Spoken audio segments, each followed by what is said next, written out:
Oi pessoal, tudo bem com vocês? Esse é o nosso terceiro vídeo da série Gotas de Sabedoria. Nele nós vamos estudar um pouco do pensamento de Martin Luther King Jr., o grande ativista norte-americano que sonhava em igualar os direitos civis entre negros e brancos nos Estados Unidos. Ele também sempre militou, até como pastor, como estudante do Evangelho, nessa filosofia da não violência praticada por Gandhi. Ele sempre foi um admirador muito grande do trabalho de Mahatma Gandhi. Então, no início do vídeo, eu deixei um pensamento dele a respeito da conquista da paz. Ele diz que nós não vamos ter paz enquanto nós, seres humanos, e as instituições criadas por nós não fizeram a devida adaptação entre os meios e os fins. Nós vamos ver no desenrolar do vídeo o que ele quis dizer com isso. Mas antes de desenvolvermos o trabalho, nós temos que, lógico, conceituarmos, definirmos o que é paz. Dizem os dicionários que paz é uma relação entre pessoas que não estão em conflito. É a ausência de conflito entre os seres humanos. Agora, desde já eu faço uma pergunta. Como não termos conflitos com os outros se nós estamos em conflitos consigo mesmos? Como termos ausência de violência no nosso dia a dia se nós ainda nos autoviolentamos?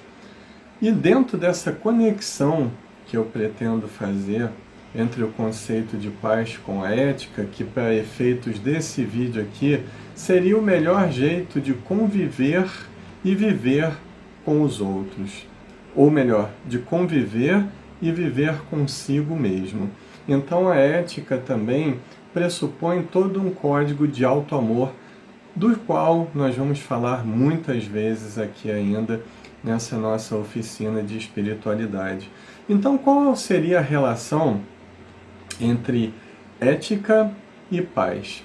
Desde já, nós temos que deixar bem claro que a paz não é causa da nossa felicidade.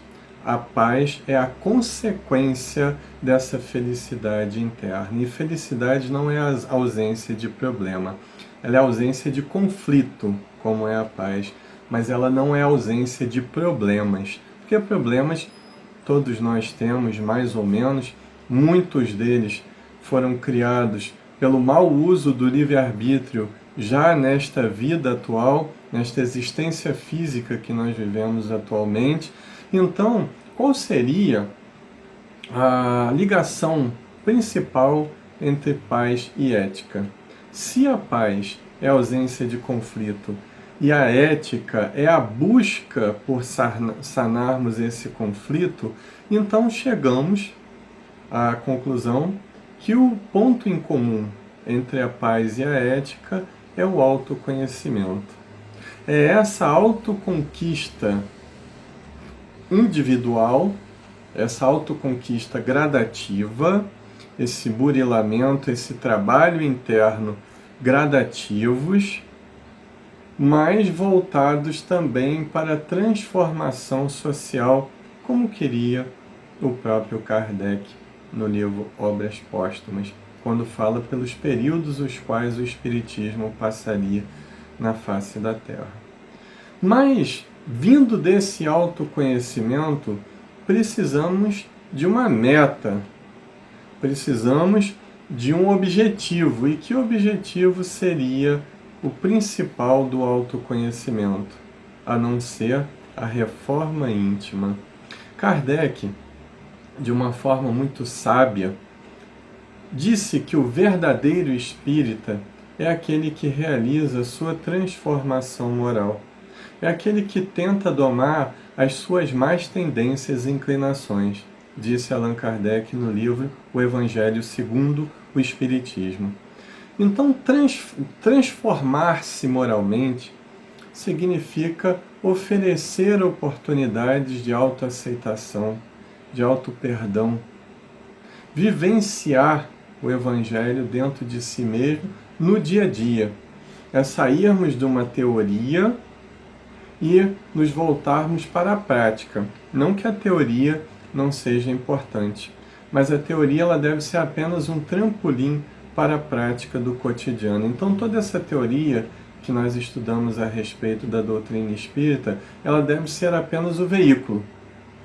Ela não é o nosso objetivo, ela é o nosso meio, ela não é o nosso fim, ela é apenas o meio, o qual nos levará a essa finalidade que nós chamamos de felicidade.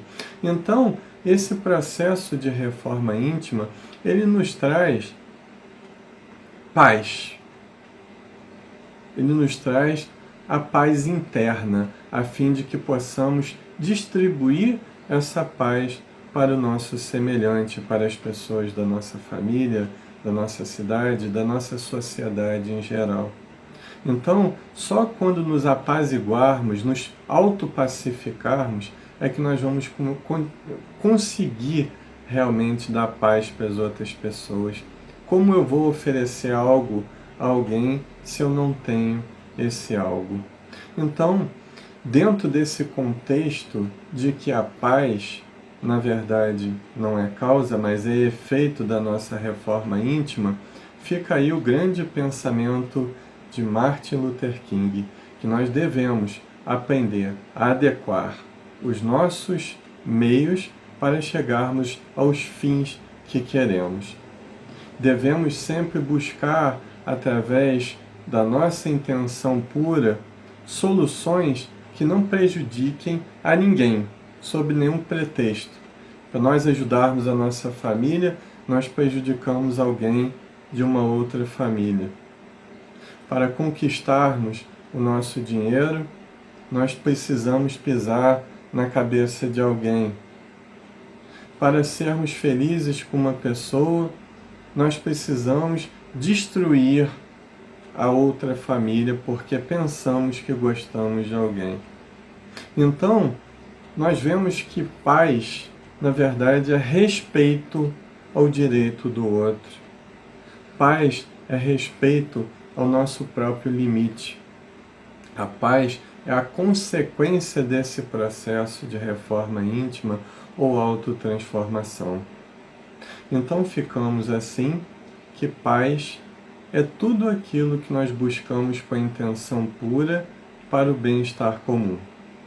Que todos fiquem com a inteligência suprema e muita felicidade.